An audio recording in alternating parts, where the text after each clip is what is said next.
എൻ്റെ കയ്യിൽ 12,000 രൂപയേ ഉള്ളൂ, എനിക്ക് നല്ല ഫോൺ വേണം, നല്ല ക്യാമറ വേണം, നല്ല പെർഫോമൻസ് വേണം, നല്ല ഡിസ്പ്ലേയും വേണം. എൻ്റെ 12,000 രൂപയ്ക്ക് ഏത് ഓപ്ഷൻ ഉണ്ടെന്ന് ചോദിച്ചു കഴിഞ്ഞാൽ ഇപ്പോൾ ഇറങ്ങിയ iQൻ്റെ Z9X എന്ന് പറയുന്ന smart phone കിടിലാണ്.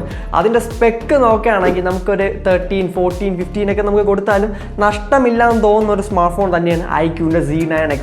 Normally iQ smart phones നോക്കുകയാണെങ്കിൽ അവർ ആ പ്രൈസ് പോയിന്റിലുള്ള ഏറ്റവും ബെസ്റ്റ് ചിപ്സെറ്റാണ് ഓഫർ ചെയ്യുന്നത്. ഇവിടെയും ഒരു മാറ്റവുമില്ല, ബെസ്റ്റ് ചിപ്സെറ്റാണ് അവർ ഓഫർ ചെയ്തിട്ടുള്ളത്. നല്ല പെർഫോമൻസ് ഒക്കെ ഉള്ള ഒരു ഫോൺ തന്നെയാണ് iQൻ്റെ Z9X എന്ന് പറയുന്നത്. നല്ല ഡിസ്പ്ലേ ഉണ്ട്, നല്ല ബിൽഡ് ക്വാളിറ്റി ആണെങ്കിൽ പോലും എനിക്ക് നല്ലോണം ഇഷ്ടപ്പെട്ടിട്ടുണ്ട്. കാരണം കുറച്ച് എലമെൻറ്റ്സ് അത്യാവശ്യം നല്ല ഫിനിഷിങ് കാര്യങ്ങളൊക്കെ തോന്നിയിട്ടുണ്ട്. കമ്പാരിങ് ടു സാംസങ് പോലത്തെ ബ്രാൻഡ്സ് ഒക്കെ നോക്കുകയാണെങ്കിൽ ഫ്രെയിമിൽ പോലും പ്രോപ്പറായിട്ട് ഫിനിഷിങ് കൊടുക്കാത്ത ബ്രാൻഡാണ്. അപ്പോൾ അതൊക്കെ വെച്ച് കമ്പയർ ചെയ്യുമ്പോൾ iQയുടെ നല്ലോണം പണിയെടുത്തിട്ടുണ്ട്. പിന്നെ ഒരു കാര്യം, ഈ ഒരു സ്മാർട്ട് ഫോണിൻ്റെ മിക്ക സ്പെസിഫിക്കേഷനും നമ്മൾ റീസെന്റ് ചെയ്ത് അണ്ടർ 15,000 റുപ്പീസിനകത്ത് ഒരു ഫോൺ പറഞ്ഞിട്ടുണ്ടായിരുന്നു. ഒരു വിവോന്റെ ഫോണാണ്. ആ ഒരു ഫോൺ ഏതാണെന്ന് അറിയാമെങ്കിൽ തീർച്ചയായും താഴെ കമന്റ്സിലൂടെ അറിയിക്കാം. ആ ഒരു ഫോണിന്റെ ചിപ്സെറ്റും ആ ഒരു ഫോണിലുള്ള മിക്കവാറുള്ള സ്പെസിഫിക്കേഷൻ iQ എടുത്തിട്ട് കുറച്ചുകൂടെ ബെറ്റർ ആക്കിയിട്ടുണ്ട്. ആ ബെറ്റർ ആക്കിയ എലമെന്റ് ഞാൻ എന്തായാലും പറഞ്ഞുതരാം. നല്ലൊരു സ്പെസിഫിക്കേഷൻ ആണ് ഈ ഒരു ഫോണിന് കൊടുത്തിട്ടുള്ളത്. ആക്ച്വലി ആ ഫോൺ തന്നെയാണ് ഇതെന്ന് പറയുന്നത്, ബട്ട് കുറച്ച് അവിടെ ഇവിടെയും മാറ്റങ്ങളൊക്കെ വരുത്തിയിട്ടുണ്ട്. അപ്പോൾ ഈ ഒരു ഫോണിന്റെ പെർഫോമൻസ് ഐഡിയിൽ നിന്ന് തുടങ്ങാം. ഈ ഒരു ഫോണിൽ സ്നാപ്ഡ്രാഗന്റെ 6 Gen 1 ആണ് കൊടുത്തിട്ടുള്ളത്. നല്ല പെർഫോമൻസ് ഉണ്ട്. ഫോർ ദ പ്രൈസ് നോക്കുകയാണെങ്കിൽ ഒരു 15,000 റുപ്പീസിനകത്തൊക്കെ നല്ല പെർഫോമൻസ് തന്നെയാണ്.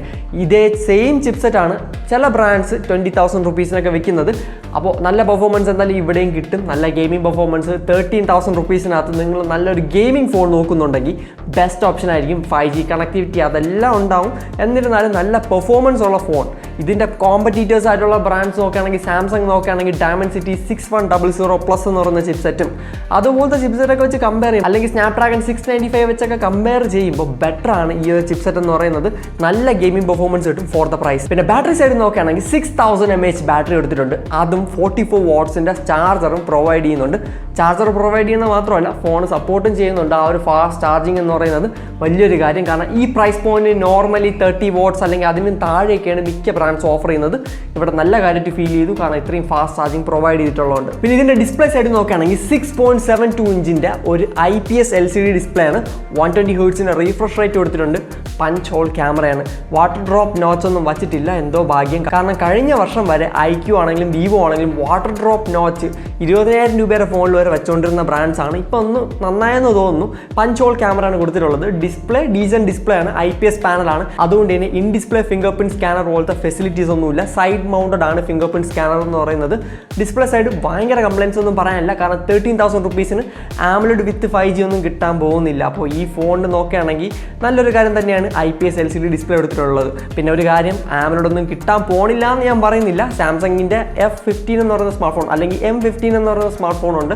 അറൗണ്ട് 12Kയിലൊക്കെ നിങ്ങൾക്ക് മേടിക്കാൻ പറ്റും. ബട്ട് അതിന് പെർഫോമൻസ് മോശമാണ്. ഡിസ്പ്ലേ ആണെങ്കിലും AMOLED ആണെങ്കിലും അതിഭീകര ക്വാളിറ്റി ഒന്നും അവിടെയും എക്സ്പെക്ട് ചെയ്യാൻ പറ്റത്തില്ല. അതുകൊണ്ട് തന്നെ ഡിസ്പ്ലേ ഞാൻ പറയുന്നത് പ്രൈസ് സെഗ്മെന്റിനനുസരിച്ച് നല്ലൊരു ഡിസ്പ്ലേ തന്നെയാണ് കൊടുത്തിട്ടുള്ളത്. 120 ഹെർട്സിൻ്റെ റീഫ്രഷ് റേറ്റും കൊടുത്തിട്ടുണ്ട്.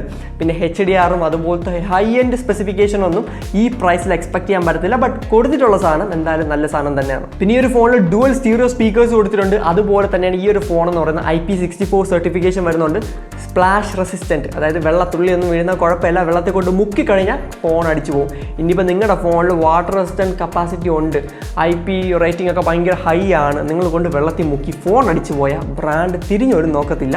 അതുകൊണ്ട് ഇതിലൊന്നും വലിയ കാര്യമൊന്നുമില്ല. വെള്ളം നനഞ്ഞാലും കുഴപ്പമില്ലെന്നൊരു ഷ്യോറിറ്റി, അതായത് നമുക്ക് ബ്രാൻഡ് തരുന്ന ഒരു വാഗ്ദാനം പോലെ കരുതിയാൽ മതി. അല്ലാതെ ഉറപ്പൊന്നും ആർക്കും പറയാൻ പറ്റത്തില്ല ഇതുകൊണ്ട് വെള്ളം നനഞ്ഞാൽ കംപ്ലൈൻറ്റ് ആവത്തില്ല എന്നൊന്നും ഒരിക്കലും പറയാൻ പറ്റത്തില്ല. പിന്നെ ഡുവൽ സ്റ്റീരിയോ സ്പീക്കേഴ്സ് കൊടുത്തിട്ടുണ്ട്. നല്ല കാര്യം തന്നെയാണ്. ഈ പ്രൈസ് പോയിന്റിന് അങ്ങനെ എല്ലാ ബ്രാൻഡ്സും പ്രൊവൈഡ് ചെയ്യുന്നതല്ല, ഇവിടെ അത് കൊടുത്തിട്ടുണ്ട്. പിന്നെ ക്യാമറാസ് നോക്കുകയാണെങ്കിൽ മെയിൻ ആയിട്ട് ബാക്കിൽ ഡുവൽ ക്യാമറയാണ് കൊടുത്തിട്ടുള്ളത്. പേരിന് ഡുവൽ ക്യാമറയാണ്. 50 മെഗാ മെയിൻ സെൻസറും 2 മെഗാ ഒരു മാക്രോ ഡെപ്ത് അങ്ങനത്തെ ഒരു സെൻസറായിട്ട് കൂട്ടിയാൽ മതി.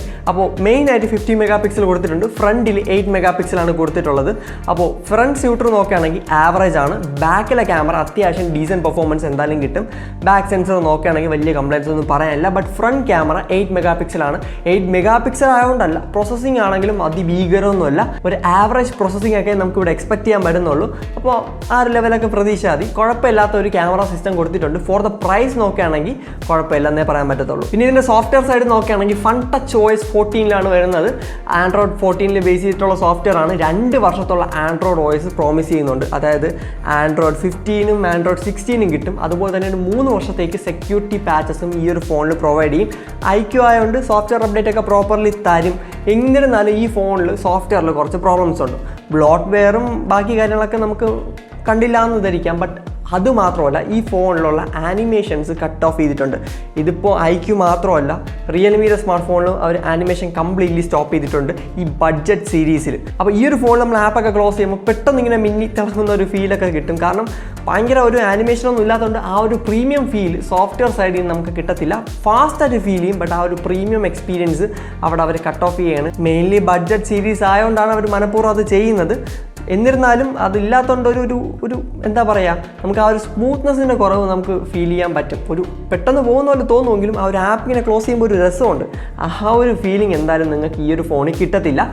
ബട്ട് 13,000 റുപ്പീസിന് അല്ലെങ്കിൽ 12,000 റുപ്പീസിന് നല്ല ഫോണാണ്.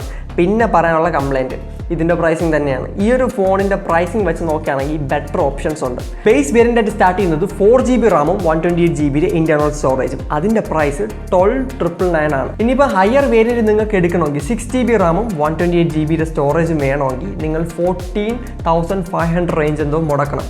അതിന് 500 റുപ്പീസിലൊരു കൂപ്പൺ ഓഫർ IQ പ്രൊവൈഡ് ചെയ്യുന്നുണ്ട്. എന്നിരുന്നാലും 14,000 റുപ്പീസ് മുടക്കണം. അതുപോലെ തന്നെയാണ് ഇനി ഒരു 8GB റാം വേരിയൻറ്റും വരുന്നുണ്ട്. അത് കുറച്ചുകൂടെ എക്സ്പെൻസീവ് ആണ്, അറൗണ്ട് 16,000 റുപ്പീസ് പോകുന്നുണ്ട്. അപ്പോൾ എൻ്റെ റെക്കമെൻഡേഷൻ ആണ്, നിങ്ങൾ ഈ ഒരു ഫോൺ മേടിക്കാൻ പോകുന്നുണ്ടെങ്കിൽ ബേസ് വേരിയൻറ്റ് ഒഴിവാക്കുക, ടോപ്പ് വേരിയൻറ്റ് ഒഴിവാക്കുക, 6GB റാം 128 എടുക്കുക. 4GB കൊണ്ട് ഒന്നും ആവത്തില്ല. ഇന്നത്തെ ഒരു സിറ്റുവേഷൻ അനുസരിച്ച് 4GB എടുക്കാതിരിക്കുന്നതിന് ബെറ്റർ 6GB റാം മിനിമം ഒരു സ്മാർട്ട് ഫോൺ വേണം. 8GB റാം എടുക്കുന്നത് റെക്കമെൻഡഡ് ആണ്. ബട്ട് ഈ ഒരു ഫോണിൻ്റെ പ്രൈസിങ് അനുസരിച്ച് 8GB എടുക്കുന്ന പൈസ ഉണ്ടെങ്കിൽ ബെറ്റർ ഓപ്ഷൻസ് പ്രൊവൈഡ് ചെയ്യുന്നുണ്ട് ബാക്കിയുള്ള ബ്രാൻഡ്സ്. ഇപ്പോൾ റിയൽമിയുടെ P1 ഒക്കെ നോക്കുകയാണെങ്കിൽ AMOLED ഡിസ്പ്ലേ ഒക്കെ ഓഫർ ചെയ്യുന്നുണ്ട്. ഈ ഫോൺ നോക്കുകയാണെങ്കിൽ AMOLED ഡിസ്പ്ലേ അങ്ങനത്തെ ഫീച്ചേഴ്സ് ഒന്നും കൊടുത്തിട്ടില്ല. അപ്പോൾ ഈ ഫോണിലൊരു ബെറ്റർ ഓപ്ഷൻ എന്ന് പറയുന്നത് ആ ഒരു 6GB 128 ആണ്. ഇതിൻ്റെ കൂടെ തന്നെ 1000 രൂപയുടെ ബാങ്ക് ഓഫറും ഉണ്ട്. അപ്പോൾ ബാങ്ക് ഓഫർ എല്ലാം കാൽക്കുലേറ്റ് ചെയ്ത് ഇപ്പോൾ എല്ലാവരുടെ കയ്യിലും ബാങ്ക് കാർഡ് ഉണ്ടാവണമെന്നില്ല. ഇനിയിപ്പോൾ നിങ്ങളുടെ കയ്യിൽ ബാങ്കിൻ്റെ ഓഫറും കാര്യങ്ങളൊക്കെ ക്ലെയിം ചെയ്യാൻ പറ്റുമെങ്കിൽ നിങ്ങൾക്ക് അറൗണ്ട് ഒരു 1,000 റുപ്പീസ് കൂടെ കുറഞ്ഞ് കിട്ടും. അതായത് 14,500 റുപ്പീസിൻ്റെ ഫോണിന് നമുക്ക് 500 റുപ്പീസ് ഓൾറെഡി ഓഫറുണ്ട്. അതുപോലെ തന്നെ അറൗണ്ട് 13,000 റുപ്പീസിന് നമുക്ക് ഈ ഒരു ഫോൺ മേടിക്കാൻ പറ്റും. ആ ഒരു പ്രൈസിങ്ങിന് നോക്കുകയാണെങ്കിൽ 6GB റാം വേരിയൻറ്റ് അത്യാവശ്യം നല്ലതായിട്ട് തോന്നി. ബട്ട് 8GB റാം ഒക്കെ എടുക്കുകയാണെങ്കിൽ 14,500 റുപ്പീസൊക്കെ മുടക്കി ആ ഒരു ഫോൺ എടുക്കുകയാണെങ്കിൽ എനിക്ക് തോന്നുന്നില്ല അത് വർത്താണെന്ന്. കാരണം റിയൽമി പോലത്തെ ബ്രാൻഡ്സ് AMOLED ഡിസ്പ്ലേ കാര്യങ്ങളൊക്കെ ഓഫർ ചെയ്യുന്നുണ്ട്.